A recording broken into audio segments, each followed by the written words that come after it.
introducing reading to a child really young actually cause more harm than good? And if so, what do we do instead? I'm Dr. Deanna, and I've taught hundreds of kids to read, including my own 2 boys as a homeschooling mom. And today I'd love to share with you some research-based information to help you along the way.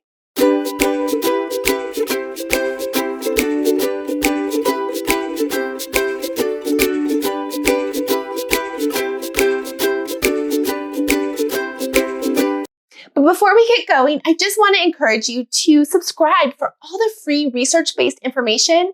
Hit the like button and help me get this out to as many families as possible. And of course, share this with those around you to help out if you know somebody that would really benefit from this. So back to our topic today. When we're talking about reading readiness, we really want to look at where our child is and to really pay attention to their particular developmental stage. And the developmental process of reading, there's a spectrum. So it can begin anywhere from age 3 all the way up to age 7.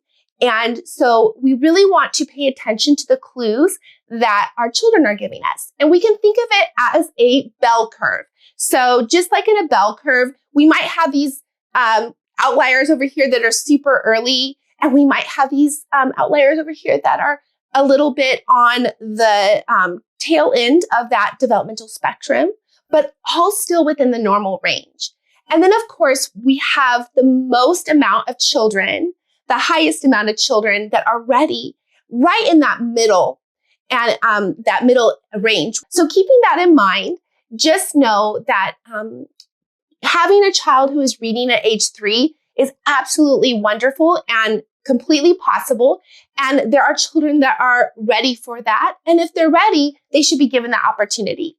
But we also need to be very in tune with our children's needs and make sure that we are attending to what they need and not what we think is expected. So that's my first point to really share with you and encourage you as families. Always go with your the information that you have for your child and you know them best. Now, continuing on from that, there are absolutely some things to keep in mind when it comes to reading readiness, and also just really thinking about where to start with children. So we know that an important part of reading is to be able to blend those sounds together, and of course to know the letter sounds. But just simply being able to blend letters and sounds together is not actually completely reading.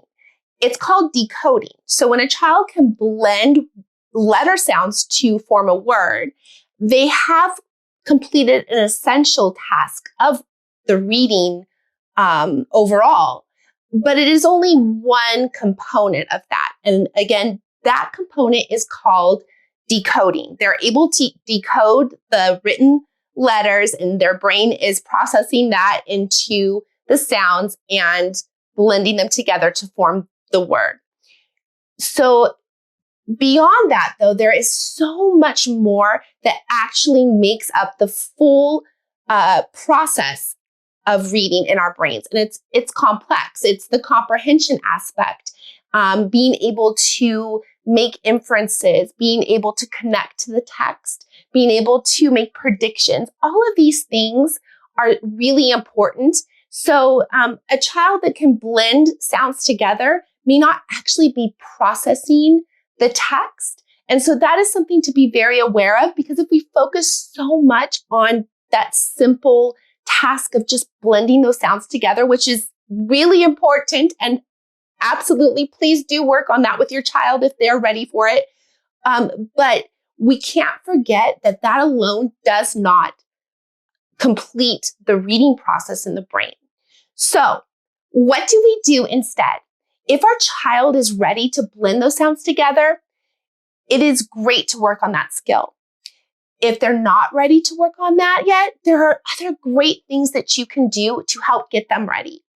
We know that children that know nursery rhymes, they tend to be much more prepared for learning overall and the task of reading.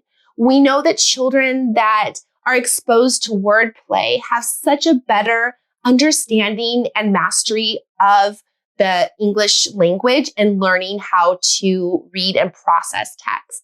So those type of things are very important. Nursery rhymes, wordplay, word games, all of those things are foundational and just as important to laying a great start for your child. Of course, we want them to learn their sounds. This can be done in a really fun way, but still we don't need to stress about it. And then, of course, we also want to remember that there's the comprehension aspect. So reading alone to your child is not by osmosis going to make them readers. However, when you're reading with them, you are modeling for them really important skills. So if they aren't ready yet to blend words, when you're reading to them, you can be getting them ready to become fabulous, literate, completely reading in the full sense of that word by modeling comprehension, like connecting to the text. So that's the first one. If you're reading something, you can say, that really reminds me of when I went to the park and I wanted to go down the slide, but my friend wanted to go first. And so you connect something that happened to something that's happening in the text. You're modeling. Or you can model for them how to make a prediction. I think that this character is going to win the game. I wonder if I'm right. Let's read and find out. And so you're modeling that. It's called a think aloud. You're modeling that reading behavior for them. That's super important.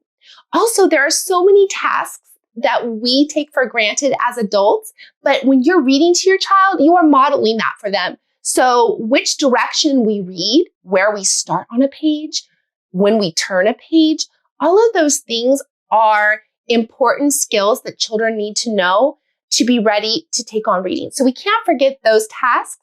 And then, of course, we want to pass on the love of reading. So letting it be a time that is a connecting time, being a time that is a comforting time, that's also super important.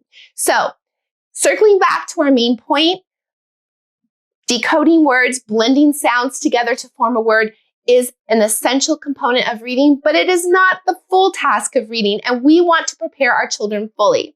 We also want to remember that if we're starting our children too young and they're not ready for decoding words, that could cause them to feel not capable. And we really don't want to give that message to our child. We want to let them know that they are capable individuals, even if they're not ready for that task yet.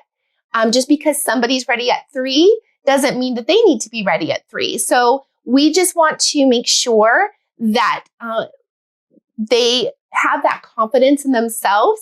And sometimes when we introduce concepts and have kind of a blanket overall expectation of children, not taking into account that developmental spectrum, the message that children get, because they don't understand that there is a spectrum of development, they don't know all those things.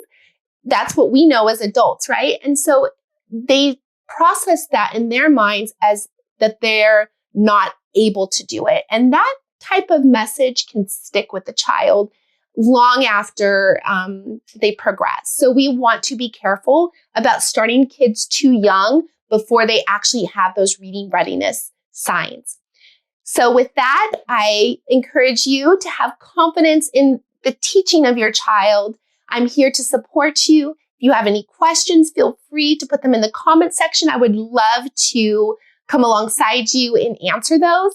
And I'll see you next time when I teach to your child super learning power, one child at a time.